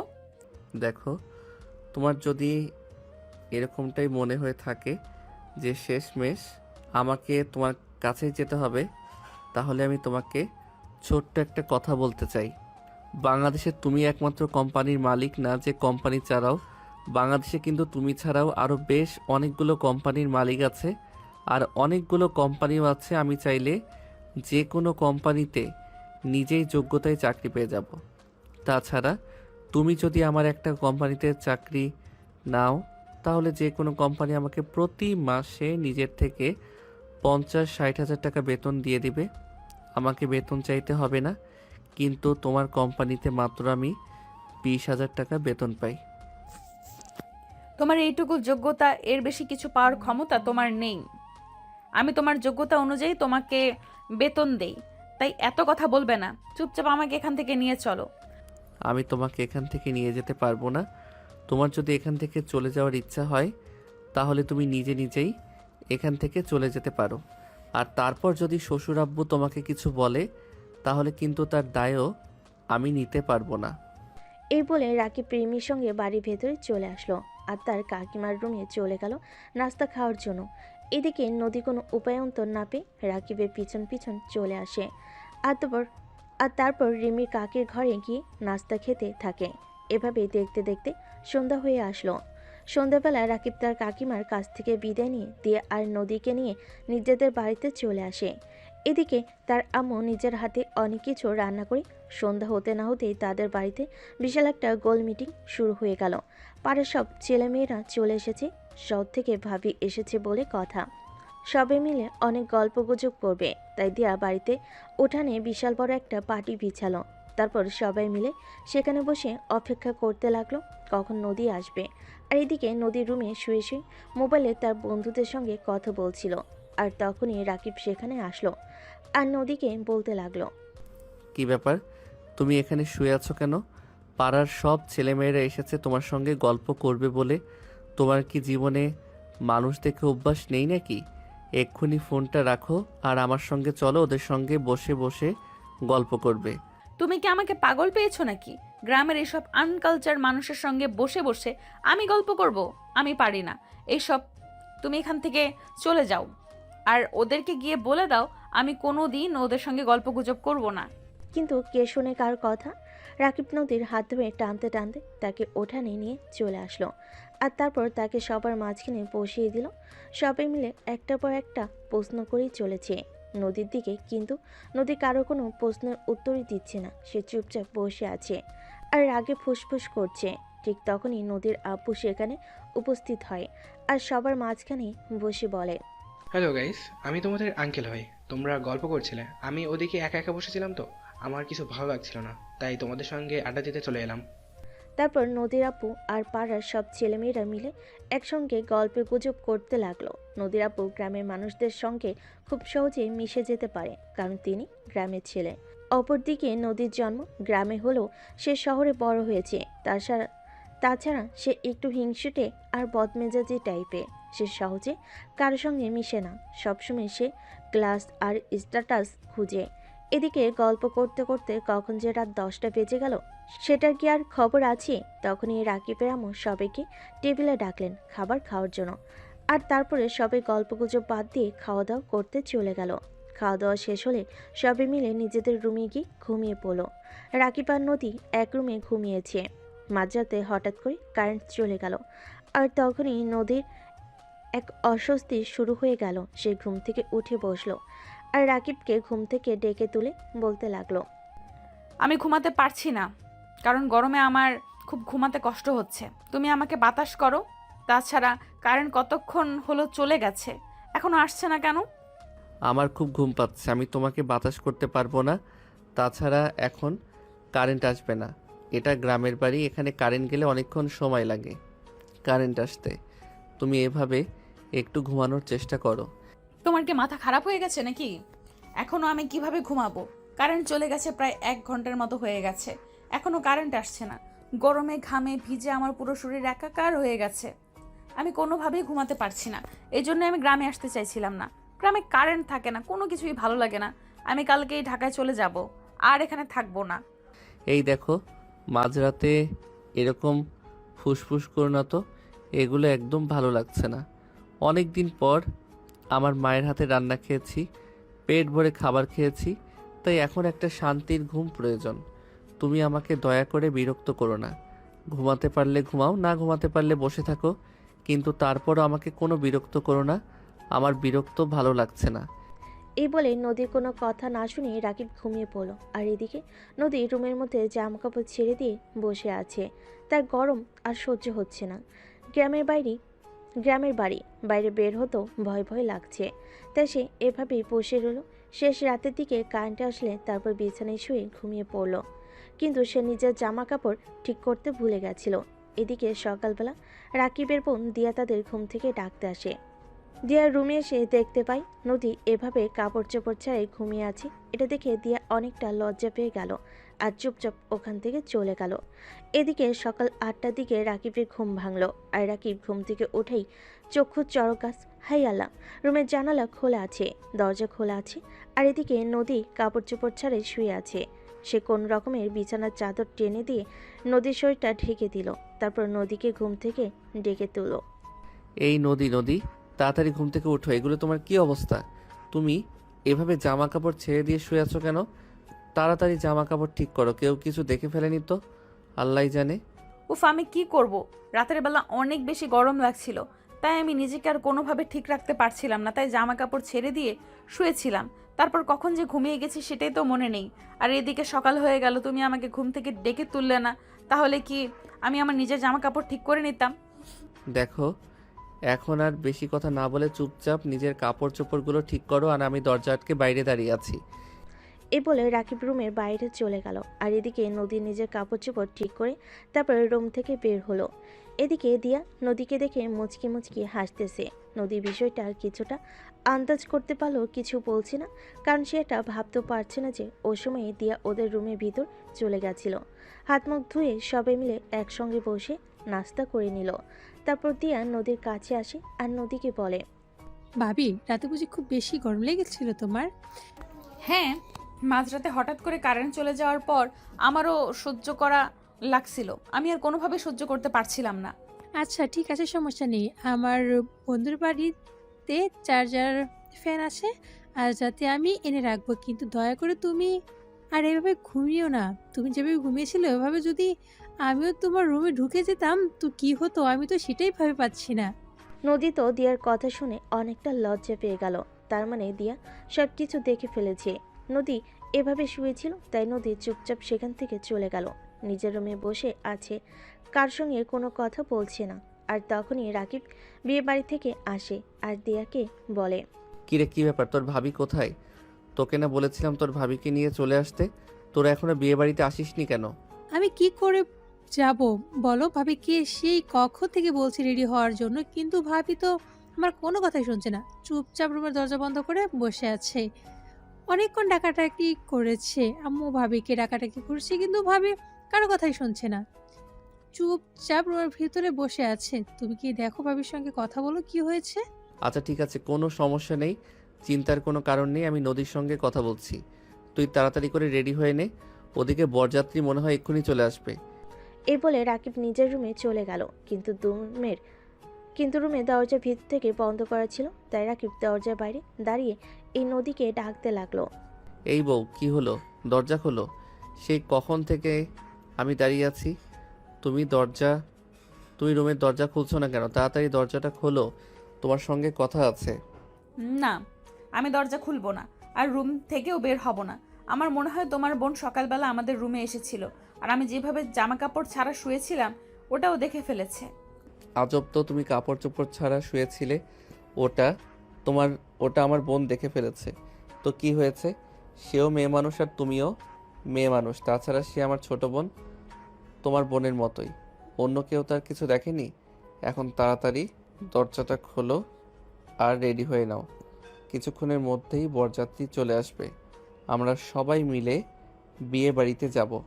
আবার ওই বিয়ে বাড়ি? আমি এসব হাঙ্গামার মধ্যে যাব না। তোমরা চলে যাও, আমাকে এইসব ব্যাপারে কিছু বলো না।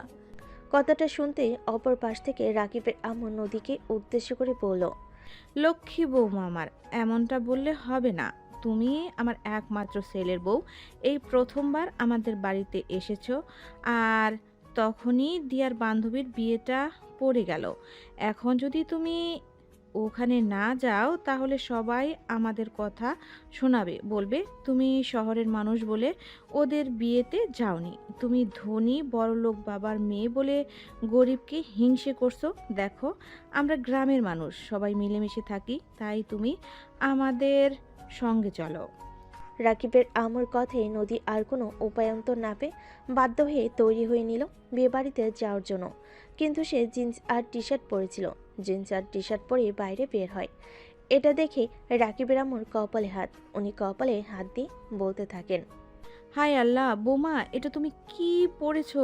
গ্রামের মানুষরাই এগুলো পরে না, গ্রামের বিয়েতে শাড়ি পরতে হয়। তাছাড়া তুমি তো গ্রামে এসে থেকেই দেখছো আমরা গ্রামের মেয়েরা সবাই শাড়ি, থ্রি পিস ওগুলোই পরি। দেখুন, আমি শাড়ি পরতে পারি না, তাছাড়া থ্রি পিসও নিয়ে আসেনি। আমাকে এখন এগুলোই পরতে হবে। ঠিক আছে, কোনো সমস্যা নেই। আমাদের বাড়ি থেকে বাজার খুব বেশি দূরে নয় রাকিব, তুই এক্ষুনি বাজারে চলে যা, আর বৌমার জন্য একটা টুকটুকে লাল শাড়ি নিয়ে আয়। ঠিক আছে, কোনো সমস্যা নেই আম্মু, আমি এক্ষুনি যাব আর আসবো। এই বড়জোর 10 মিনিট লাগবে, তোমরা অপেক্ষা করো, আমি এক্ষুনি চলে আসবো। এ বলে রাকিব তার চাচাতো ভাইয়ের সাইকেলটা নিয়ে সোজা বাজারে চলে গেল।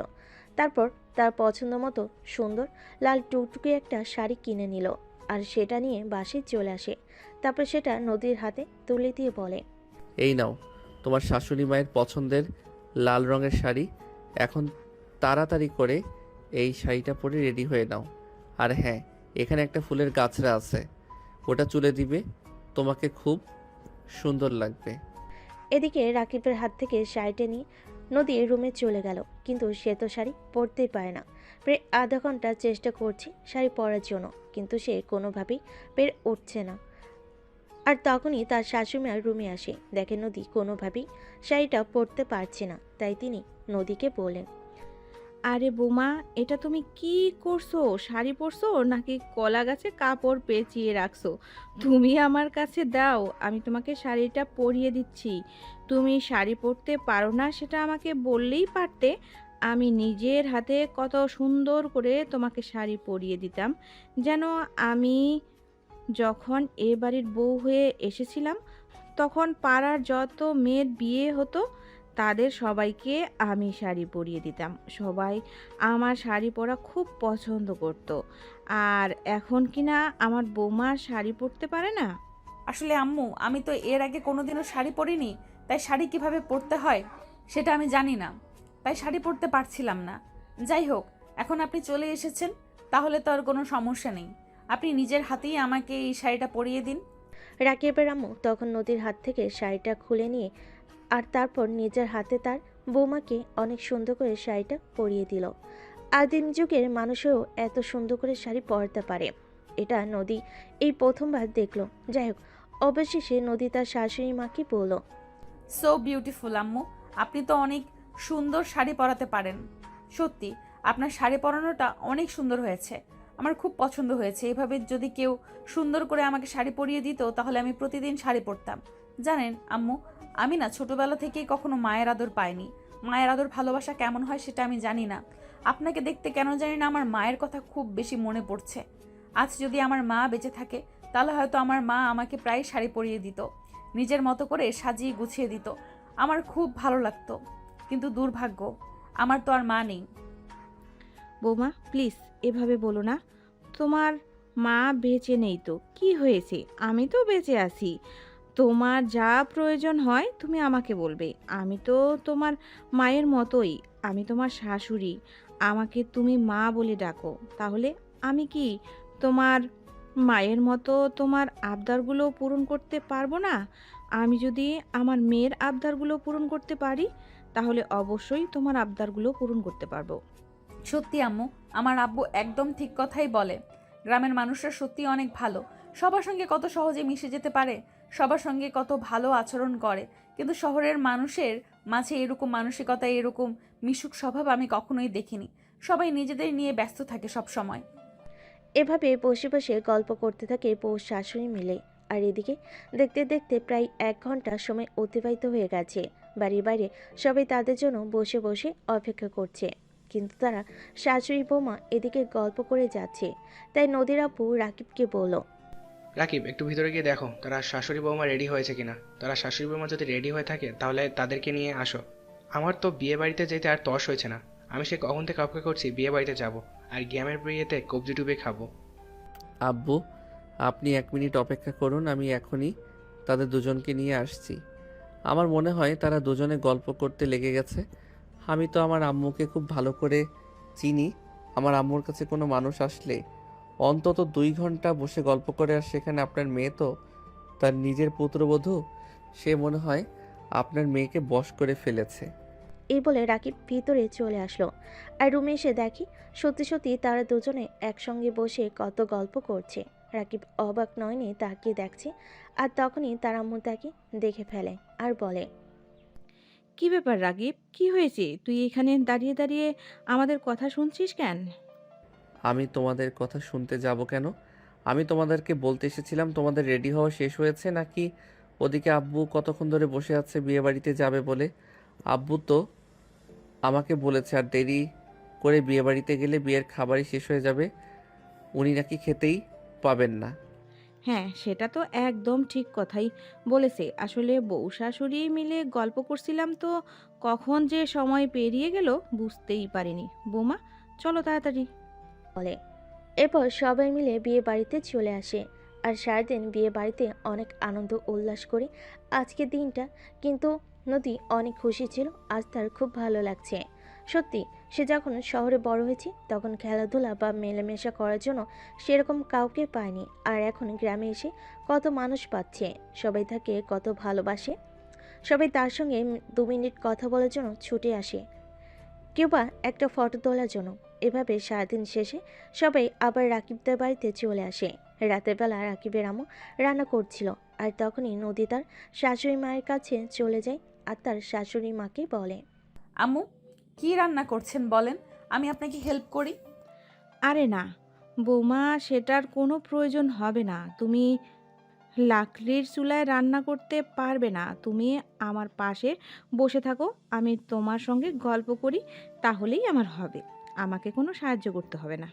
আম্মু আমার বসে থাকতে ভালো লাগছে না, আপনি বলুন না আমি আপনাকে কিছু একটা সাহায্য করি। তোমাকে বললাম না আমাকে কোনো সাহায্য করতে হবে না। তুমি চুপচাপ এখানে বসে থাকো, তুমি আমার সঙ্গে গল্প করো, তাহলে আমার ভালো লাগবে। আচ্ছা আম্মু একটা প্রশ্ন করি আপনাকে, আব্বু মারা গিয়েছে কত বছর হলো? আচ্ছা আম্মু আপনাকে একটা প্রশ্ন করি, আব্বু মারা গিয়েছে কত বছর হলো? দিয়ার বয়স যখন 3 মাস তখন তোমার শ্বশুর আব্বু একটা গাড়ি অ্যাক্সিডেন্টে মারা যান, আর এরপর থেকে আমি নিজের হাতে 2টো সন্তানকে মানুষ করেছি। কি বলেন আম্মু, আমি তো এটা বিশ্বাসই করতে পারতেছি না। গ্রামের মানুষ হয়ে কোনো চাকরি বাকরি না করে আপনি 2 সন্তানকে মানুষ করেছেন, এটা আমি জাস্ট বিশ্বাস হচ্ছে না। জানেন শহরে থাকি, এত বড় একটা কোম্পানি চালাই, তারপরেও সংসার করতে ভয় লাগে আমার। দেখো মা, ভয় পাওয়ার কিছুই নেই, শুধু আল্লাহর উপর বিশ্বাস আর ভরসা রাখতে হয়। আল্লাহ সকল ফয়সালার মালিক। আল্লাহ চাইলে আমাদেরকে খুব ভালো রাখতে পারেন, আবার আল্লাহ চাইলে আমাদের বিপদ আপদ দিয়ে পরীক্ষা করতে পারেন। আমাদের উচিত সব সময় আল্লাহর উপর ভরসা রাখা। আল্লাহ যা করেন আমাদের ভালোর জন্যই করেন। তাছাড়া আমরা গ্রামে থাকি বলে আমাদের আর্থিক অবস্থা কিন্তু অতটাও খারাপ নয়। তোমার শ্বশুর মশাই কিন্তু আমাদের জন্য মোটামুটি কিছু টাকা পয়সা আর যথেষ্ট জায়গা জমি রেখে গিয়েছিলেন, যেগুলো দিয়ে আমি 2টা বাচ্চার পড়াশোনা আর খাবার খরচ এতদিন ধরে জুগিয়ে এসেছি।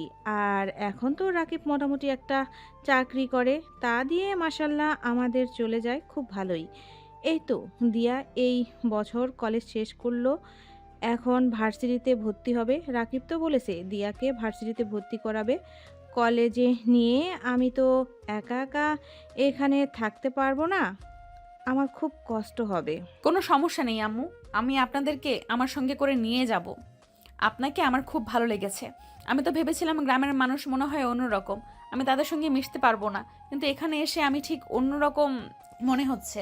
সবাই কত মিশুক, সবাই সবার সঙ্গে কত ভালো আচরণ করে, আর তাছাড়া আপনার তো কোনো তুলনাই হয় না।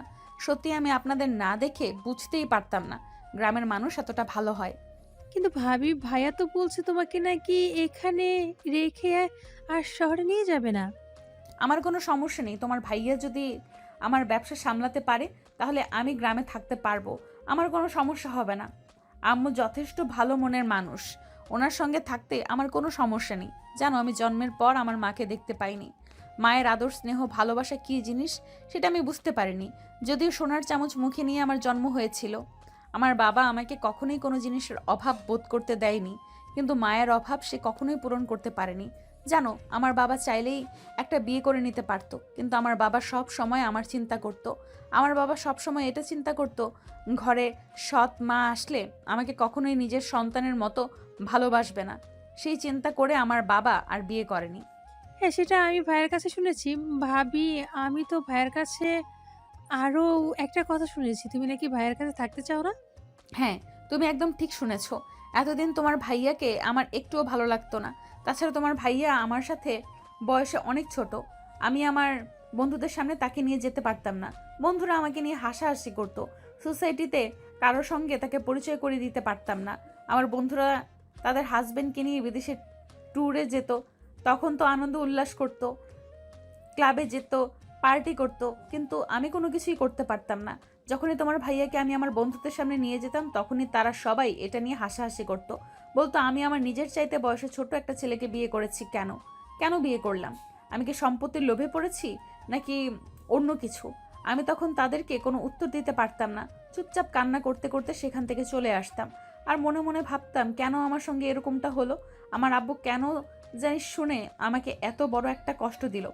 এমনিতেই জন্মের পর থেকে মাকে দেখতে পাইনি, এমনিতেই আমার খুব কষ্ট লাগে, তার উপর আবার এরকমটা হলো আমার সঙ্গে। কিন্তু বিশ্বাস করো, আমি যখন থেকে গ্রামে এসেছি তখন থেকে কেন যেন আমার চিন্তা ভাবনা, মন মানসিকতা একদম উল্টে গেছে। আমার মনে হচ্ছে তোমার ভাই আমার জীবনে পারফেক্ট মানুষ। হ্যাঁ, তুমি একদম ঠিক কথাই বলছো। তুমি নিজের ভাগ্যবান মনে করতে পারো যে তুমি আমার ভাইয়ের নিজের জীবন সঙ্গী হিসেবে পেয়েছো। জানো, ভাইয়া যখন এখানে থেকে পড়াশোনা করতো, কলেজের মেয়েরা বগার ছেলেদের মতো আমাদের বাড়ির সামনে ঘুরঘুর করতো একটাবার ভাইয়ের সঙ্গে কথা বলার জন্য। কিন্তু ভাইয়া সেসব ধার ধারতো না। কলেজে পিরি ইউনিভার্সিটিতে পড়াশোনা করলো, আর তারপর তোমার সঙ্গে পরিচয় হয়। তারপরে ঘটনা তো তুমি জানোই। হ্যাঁ, একদম ঠিক কথাই বলেছ।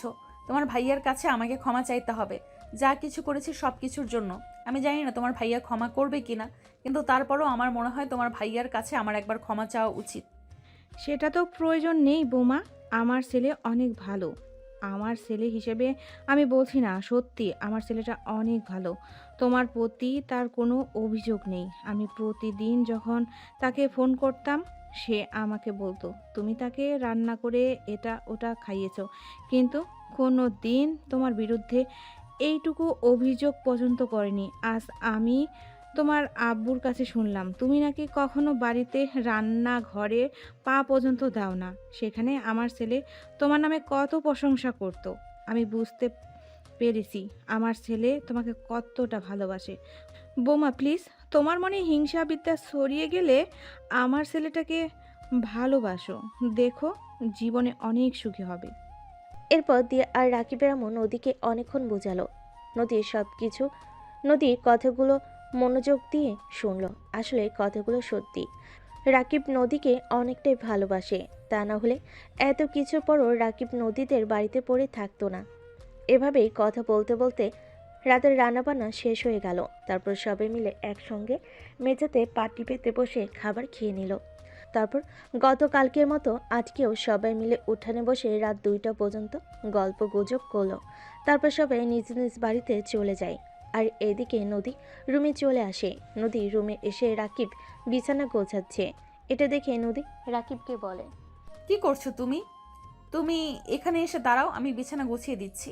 আরে না, সেটার কোনো প্রয়োজন হবে না। তাছাড়া আমি তো তোমাকে তোমাদের বাড়িতে কখনোই বিছানা গোছাতে দেখিনি। আমি নিজেই গুছিয়ে নিতে পারবো, তুমি ফ্রেশ হয়ে আসো।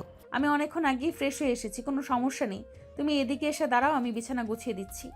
তখনই নদী রাকিবের হাত ধরে বিছানায় এনে বসালো। আর তারপর রাকিবের পাশে বসে বলতে লাগলো, এই নাও তোমার বিছানা তৈরি, এবার ঘুমিয়ে পড়ো।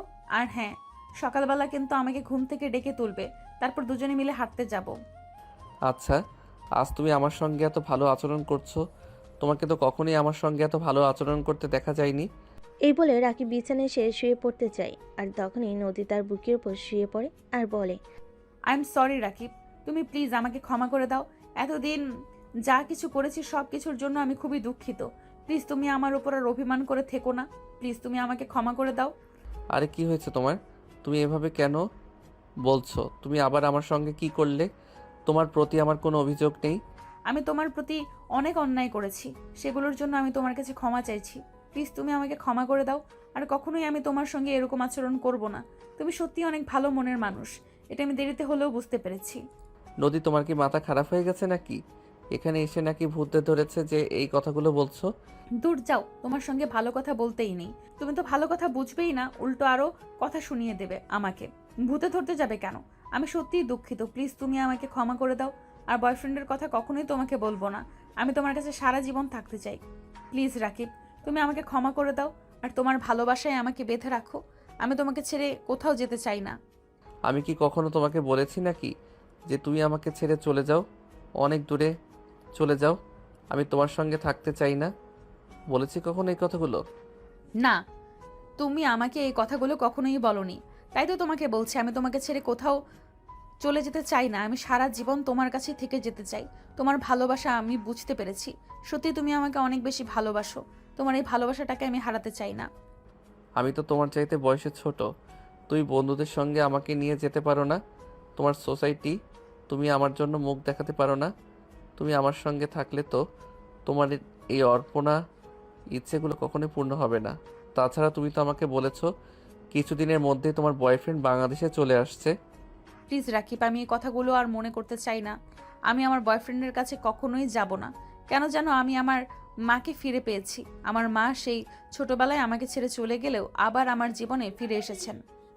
আমি আমার মাকে আর হারাতে চাই না। প্লিজ রাকিব, তুমি আমাকে মা ছাড়া করো না। তাই বুঝি?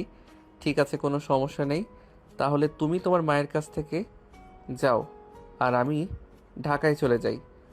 ঠিক আছে, তাহলে তাই করো। আমি আর ঢাকায় ফিরে যেতে চাই না।